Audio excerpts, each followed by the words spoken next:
Dear student, good morning.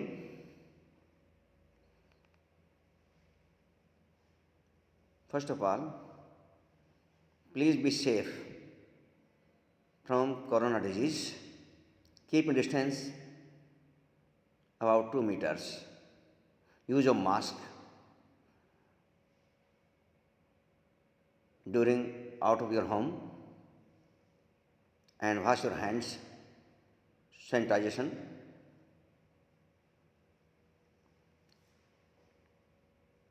Now, I am telling about you today's topic, Discovering Truth. The saga continues.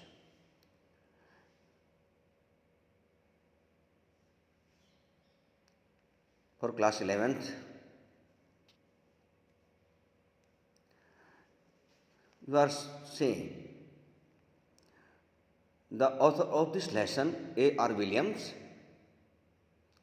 is the writer of this chapter. A.R. Williams इस chapter के writer हैं. Moreover, this chapter is regarding the last year of Great Pharaoh dynasty. Last air, अंतिम उत्तराधिकारी, great pharaoh dynasty के chapter बारे में आपको इसकी जानकारी मिलेगी. और वो जो फेरो डायनेस्टी का जो महान सम्राट है टूटन खामून उनका नाम, तो उसके बारे में इस चैप्टर में आपको जो मिस्र में जो साम्राज्य के फेरो कहलाते थे वो उसका लास्ट ईयर अंतिम उत्तराधिकारी टूटन खामून के बारे में इस चैप्टर में A.R. विलियम्स ने बताया है. ही डाइड, टूटन खामून की मृत्यु, he died in his teen age after ruling for 9 years. 9 years की रूलिंग, शासन करने के बाद वह टीन एज में यानी छोटी उम्र में वो मर गए. His death gave birth to a mystery, और उनकी मृत्यु ने एक रहस्य को जन्म दिया कि उनकी मृत्यु हुई कैसे. This chapter talks about all the possible mysteries. ये जो चैप्टर है ये बात करता है आपको सभी संभावित रहस्यों के बारे में, पॉसिबल मिस्ट्रीज के बारे में, क्या क्या संभावना थी उसके बारे में सब बातें करता है चैप्टर. द कर्स मीन्स श्राप. Where his tomb is lying, जहाँ उसकी टॉम, जहाँ उसकी कब्र है वहाँ एक श्राप भी लिखा हुआ है. और हिज होल लाइफ, उसका संपूर्ण जीवन, एंड फाइनली हिज डेथ, और उनकी डेथ के बारे में वहाँ लिखा हुआ है. और ये सभी रहस्य उजागर करता है. Discovering truth, the saga continues, summary will give you. तो ये लेसन आपको सब कुछ उसके बारे में जानकारी दे रहा है. All the facts with fact and information about the death of truth के डेथ के बारे में सूचनाएं देता है. Tutankhamun was the last leader of great pharaoh dynasty. अब हम इस लेसन शुरू करते हैं. इसके बारे में संक्षेप में बता रहे हैं, थोड़ी इसकी जानकारी आपको कुछ मिल जाए और ढंग से लेसन समझ में आ जाए. Tutankhamun was the last leader of the great pharaoh dynasty. Pharaoh साम्राज्य का, ग्रेट फेरो, महान फेरो डायनेस्टी का जो अंतिम लीडर था, अंतिम राजा था, उसका नाम टूटन खामून था. He was young when he died. जब वो जवान, मतलब युवावस्था में तभी वो मर गया. अकॉर्डिंग टू सम पीपल, कुछ लोगों के अनुसार his death was a murder. उसकी मृत्यु एक मर्डर मानी गई, भाई किसी ने उसका मर्डर किया है. कब किया मर्डर उसका, टूटन खामून का? इन द ईयर 922 में. His tomb was exposed by Howard Carter. उनकी कब्र को जो उसका रहस्य उद्घाटन किया गया, उद्घाटन करना, बाई हॉवर्ड कार्टर. ये हॉवर्ड कार्टर ने उनकी टॉम को बाहर निकाला 1922 में. ये याद है, 1922 में उनकी जो टॉम है उसको एक्सपोज किया था हॉवर्ड कार्टर ने. एंड आर्कियोलॉजिस्ट, ये आर्कियोलॉजी डिपार्टमेंट से थे. After 80 years he was taken for the CT scan. CT scan के लिए उनको ले जाया गया. किसको? टूटन खामून को. To solve the mystery of his life, उनके जीवन के रहस्य को सोल्व करने के लिए. And death, through a forensic reconstruction, और फोरेंसिक जांच द्वारा उनकी मृत्यु का भी पता करने के लिए। टूटनखामुन, हिज फादर और ए ग्रैंडफादर, उनके पिता और दादा या दादा Amenhotep III was a very powerful pharaoh। ये बहुत ही पावरफुल pharaoh थे। Ruler over a period of 40 years, 40 साल तक उन्होंने शासन किया। Moreover his son Amenhotep IV, उनके बेटे एमनहोटेप IV ने succeeded him and intimated the strangest period in the history of Egypt। तो एमनहोटेप IV ने जो एमनहोटेप III के बेटे थे, उन्होंने शासन किया, सफलता पाई। Initiated the strangest period of history of Egypt, Egypt के हिस्ट्री में, इजिप्ट के इतिहास में एक बहुत अद्भुत समय रहा। His name change to Akhenaten which means servant of Athens. उन्होंने अपना नाम बदल लिया एखनहेटन, विच मीन्स, जिसका मतलब है सर्वेंट ऑफ एथेंस, यानी कि एथन कहते हैं, एथेंस मतलब सूर्य का नौकर, सूर्य का दास, यानी सूर्य की पूजा करता था वो। ये एमनहोटेप IV, तो उन्होंने अपना नेम भी चेंज कर लिया, एखनहेटन रख लिया। He change the religious capital from the Thebes to Amarna, अपनी कैपिटल को थेब्स से अमारना ले गया वो, यानी कि अपनी कैपिटल भी चेंज कर ली। लेटर, बाद में, ही attacked अमून a god, अमून a god यानी चंद्र देवता को अमून नाम दिया गया था, जो उनके एमनहोटेप IV के पिता थे। उन्होंने उनकी पूजा शुरू की थी, उन्हीं को अमून गॉड को माना करता, उस पर उसके मंदिर बनाए थे, उन पर अटैक किया उन्होंने। Drone his image and shut his temple, उनके जो मंदिर बनाए थे एमनहोटेप IV के फादर एमनहोटेप III ने, वो सब के सब टेम्पल भी बंद करवा दिए गए, क्योंकि उनके एमनहोटेप III अमून की पूजा करते थे, वर्शिप करते थे, और एमनहोटेप IV इन्होंने एथन की पूजा, सूर्य की पूजा की, उसका महत्व दिया, उसकी इंपॉर्टेंस दी। Another mysterious rule thrived him वो डाइड वेरी सून, दूसरा और रहस्य शासन, एक रहस्य रहा जिसमें शासन किया काफ़ी समय तक, और वो जल्दी ही मर गया।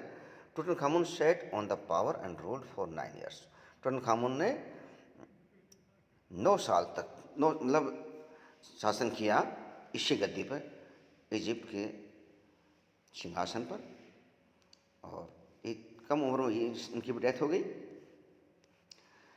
When Tut mummified body was found, जब टुट की मम्मीफाइड बॉडी मिली तो he had lots of gold and wealth, उनके पास बहुत सा, उसमें इस मम्मीफाइड बॉडी के साथ में बहुत सारा लॉट्स ऑफ गोल्ड, काफ़ी मात्रा में सोना मिला, वेल्थ धन मिला, धन दौलत मिली। Carter got him after so many years, Carter ने उसको बहुत समय तक इसकी खोज की। After conducting the research on the treasures, उन्होंने खजाने को बारे में सर्च की, उसका पता लगाया। He plan to examine his 3 next box, और उसकी योजना अनुसार उसने 3 जो बॉक्स में वो ममीज कैप्चर थी उसका एग्जामिन किया।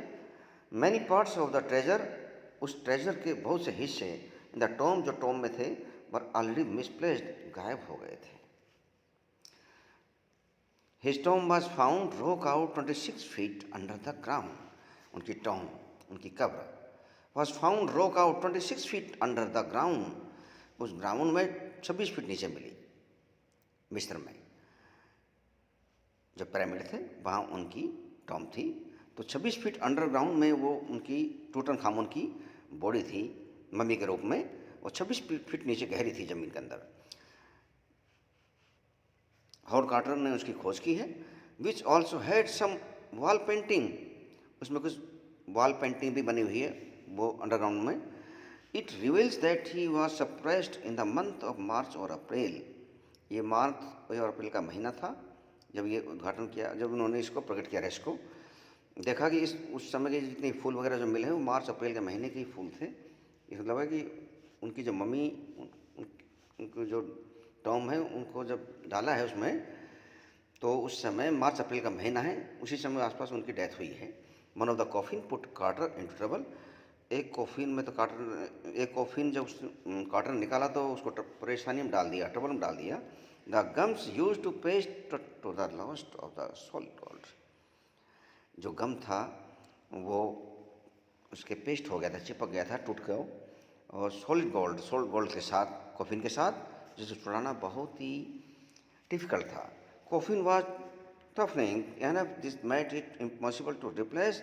और कॉफिन को वहाँ से हटाना, कॉफिन से उसको निकालना बहुत ही इम्पॉसिबल हो रहा था। He put the box in the sun. तो अब कॉफिन से टूट की ममीज को हटाने के लिए उन्होंने उसको पूरे को ही ताबूत को मार दिया, सन बॉक्स ले जाकर के सूर्य की धूप में रख दिया। For numbers hours so that the resin blows up. ताकि वो जो पेस्ट गम था वो रेजिन वो वहाँ से थोड़ा सा निकल के हट सके, तो सब वो ढीला कर दे मम्मी को। But that did not work. परंतु उसने वो काम नहीं किया। At last he removed the adhesive with the chisel and hammer. तो बाद में उसने चीजल और हैमर की हेल्प से उसको हटाया। कार्टर सेन said he didn't have any other choice than cutting the mummies from limb to limb. Carter ने didn't have any other choice than cutting the mummies from limb to limb. तो mummy को काटा। Thieves would have robbed the gold and treasures. क्योंकि भय था कि चोर जो है उस ट्रेजर में से मम्मी को छोड़ देंगे और गोल्ड को ले जा सकते, तो उसको अलग कर दिया। His man first removed the head of the mummy. इसलिए उन्होंने उनके जो कार्टर के जो आदमी काम कर रहे थे सबसे पहले उन्होंने उस मम्मी के हेड को अलग कर दिया। Then they cut off each and every point. और हर जॉइंट को, जो टूटनखामुन की जो मम्मी थी उसके हर जॉइंट को, हाथ के से लंग्स, हाथ के hand and any parts, different parts को उन्होंने सेपरेट किया मम्मी को, और उनका एग्जामिन किया। They placed it on the layer of sand. उन्होंने उसको जो रेत था उसकी लेयर पर रख दिया। They kept the parts in wooden box. Wooden box में रखा उन पार्टों को, and placed it in the original place. और बाद में उन्हें ओरिजिनल प्लेस में रख दिया गया। Later in January 2009 the body was taken of a CT scan. 2009 में, जनवरी 2009 में टूटनखामुन की बॉडी को सीटी स्कैन किया गया। ये ईयर याद करने का है प्यारे विद्यार्थी। Which takes hundreds of x-ray. उसके 100 नंबर ऑफ एक्सरे लिए गए and generate 3D image generate की गई। That night after the scan करने के बाद रात्रि को the workman passed his body from the Tom into a box. Workman ने जो बॉडी थी वो टॉम वाली बॉक्स में रख दी। They went through the ramp and stairs and lift the body on a trailer that was holding the scanner. The scanner suddenly stopped working and the process of the CT scan stopped. तो वो they went through the ramp, वो ramp के द्वारा सीढ़ी से होते हुए नीचे गए एंड लिफ्ट द बॉडी को उठाया on a hydraulic trailer, trailer की सहायता से। That was holding the scanner, और स्कैनर को वहाँ पकड़े रखा। The scanner suddenly stopped, scanner रुक गया working and the process of the CT scan stop, और स्कैनर के साथ सीटी स्कैन भी रुक गया। और the use of a pair of spare fans. बाद में जो स्पेयर फैंस थे उनका इस्तेमाल किया गया। Scan was finally complete. Scan को फिर जो सीटी स्कैन था उसको पूर्ण से कंप्लीट कर लिया गया। After 3 hours they transferred his body. 3 घंटे तक ये काम किया। उसके बाद they transferred his body back to his tomb. उसी बॉडी को टूटनखामुन की मम्मीज को उसी टॉम में रख दिया गया। Where his body is now resting in peace. अब उसी स्थान में नीचे फिर पहुंचा दिया गया। उसका एग्जामिन करने के बाद, सीटी स्कैन करने के बाद, ये आपकी शॉर्ट स्टोरी ही प्यारे विद्यार्थी। I hope you will have to understand. Please be repeated and try it again. If any query, you can ask questions to me I will give you answer. I will satisfy you. Thank you very much.